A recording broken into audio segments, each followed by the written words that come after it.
کیا آپ نے کبھی سوچا ہے کہ ہم انسان غاروں اور جنگلوں سے نکل کر آج کے اس جدید دور تک کیسے پہنچے؟ اس تفصیلی جائزے میں ہم انسانی تاریخ کے ایک انتہائی طویل اور سچ کہوں تو بہت ہی حیرت انگیز سفر پر نکلنے والے ہیں۔ ہم ان چکروں کو سمجھیں گے جو بار بار دہرائے گئے اور جنہوں نے ہمارے آج کے وجود کی بنیاد رکھی۔ تاریخ کی ان گنت تاریخوں میں الجھنے کے بجائے ہم اس سفر کو 6 بڑے ادوار میں بانٹ کر دیکھیں گے: تہذیب کی جڑیں، قانون اور فلسفہ، سلطنتوں کا دور، عقائد کا عروج، طاقتوں کا زوال اور آخر میں حقوق کی صبح۔ تو چلیں شروع کرتے ہیں۔ پہلا مرحلہ ہے تہذیب کی جڑیں، یعنی وہ وقت جب ہم نے بقا کے لیے زراعت کی طرف قدم بڑھایا۔ اب ذرا اس ٹائم لائن پر غور کریں۔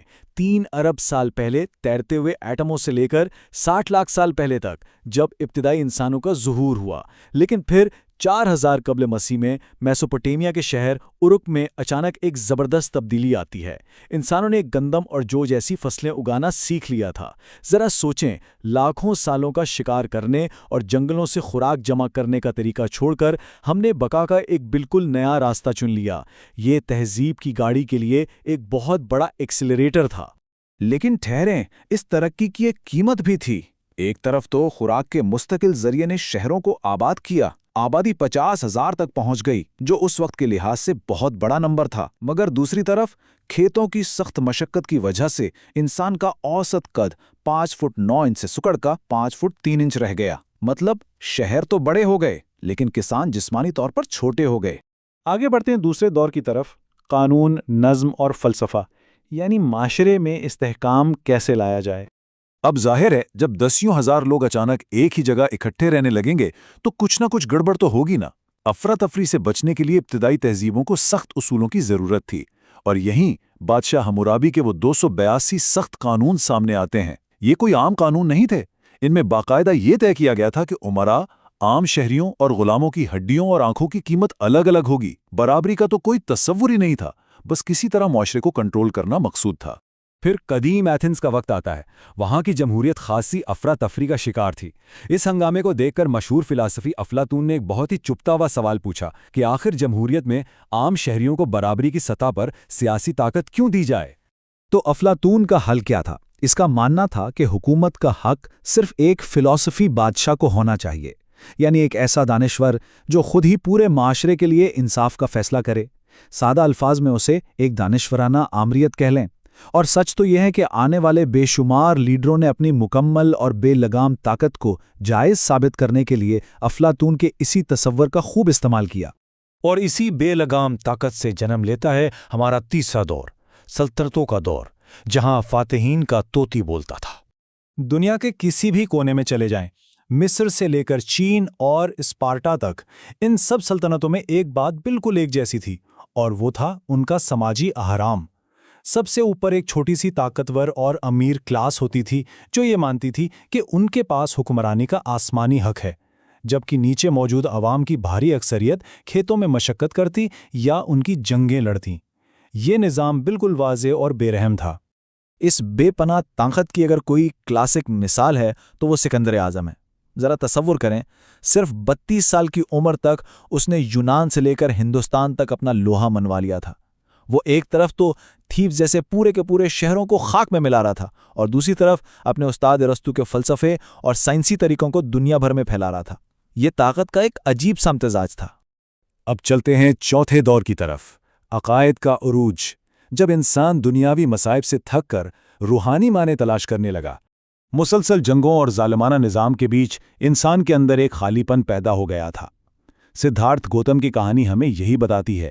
ایک ایسا شہزادہ جسے محل کی ہر آسائش حاصل تھی، جب اس نے محل سے باہر ایک بوڑھے مرتے ہوئے شخص کو دیکھا تو وہ اس قدر لرز گیا کہ اس نے سب کچھ چھوڑ دیا، بادشاہت، دولت، سب کچھ۔ وہ سدھارتھ سے دیوتا بدھ بن گئے اور انہوں نے دنیاوی خواہشات کو چھوڑ کر اندرونی سکون کا راستہ دکھایا۔ ادھر روم میں ایک اور بڑا انقلاب پک رہا تھا۔ رومی تو کئی دیوتاؤں کو مانتے تھے، جیسے مارس اور جوپیٹر، لیکن پھر یسوع ناصری کی تعلیمات سے ایک توحید پرست مذہب عیسائیت نے جنم لیا۔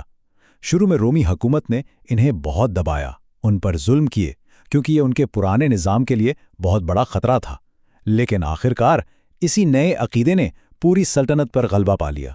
بالکل اسی طرح 610 عیسوی میں مکہ میں پیغمبر اسلام کی تعلیمات نے عرب کے منقسم اور خانہ بدوش قبائل کو ایک دھاگے میں پرو دیا۔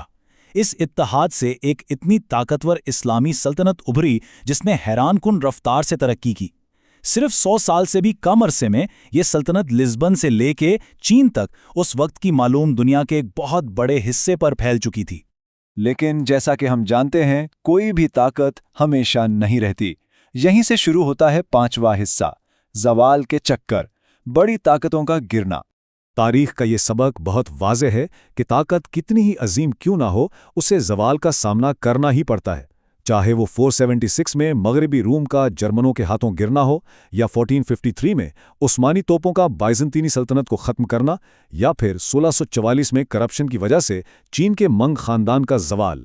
بڑی سے بڑی سلطنتیں وقت کے ساتھ ٹوٹ پھوٹ کا شکار ہوئیں۔ اور یہ زوال صرف جنگوں سے نہیں آیا، قدرت نے بھی تختے الٹے ہیں۔ بلیک ڈیتھ یا طاعون نے 7.5 کروڑ سے 20 کروڑ انسانوں کی جانیں لیں۔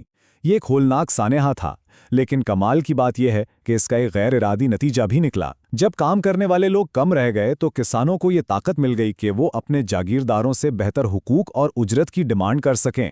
اور اسی تبدیلی سے پھوٹتی ہے ہمارے چھٹے اور آخری دور کی کرن، حقوق کی صبح، جہاں طاقت کا ایک نیا توازن قائم ہونا شروع ہوا۔ تباہال سلطنتوں اور وباؤں کی راکھ سے آخرکار وہ پرانا سماجی احرام دھڑکنے لگا۔ انسانی سوچ میں ایک زبردست انقلاب آیا۔ اس کی سب سے شاندار مثال 13ویں صدی کا میگنا کارٹا ہے۔ انگریز نوابوں نے بادشاہ جان کو یہ ماننے پر مجبور کر دیا کہ بھائی کوئی بھی بادشاہ قانون سے بالاتر نہیں ہو سکتا، ہر کسی کو منصفانہ ٹرائل کا حق ہے اور کسی کو بھی بلا وجہ قید نہیں کیا جا سکتا۔ یہ مطلق العنان طاقت پر ایک بہت بڑی ضرب تھی۔ اور یہ ارتقا یہی نہیں رکا۔ افلاطون کے اس پرانے فلسفی بادشاہ کے تصور سے ہم آہستہ آہستہ پارلیمنٹ جیسے نمائندہ اداروں کی طرف بڑھے۔ 1295 میں کنگ ایڈورڈ اول نے پہلی پارلیمانوں میں سے ایک کی بنیاد رکھی اور ایک ایسا اصول دیا جو آج بھی گونجتا ہے: جس چیز کا اثر سب پر ہو اس کی منظوری بھی سب سے ہونی چاہیے۔ یعنی حکمرانوں کے لیے ضروری ہو گیا کہ وہ عوام سے مشورہ کریں۔ طاقت کو مسترد کرنے کا یہ صدیوں پر محیط سفر 1776 میں اپنے عروج پر پہنچتا ہے، جب امریکی انقلاب کی چنگاری بھڑکتی ہے۔ اور اس میں کیا دعویٰ کیا گیا؟ ہم ان سچائیوں کو بالکل واضح مانتے ہیں کہ تمام انسان برابر پیدا کیے گئے ہیں، یعنی کچھ حقوق ایسے ہیں جو پیدائشی طور پر ہمارے پاس ہیں، اور دنیا کا کوئی حکمران، کوئی سلطنت انہیں چھین نہیں سکتی۔ تو آج ہم کہاں کھڑے ہیں؟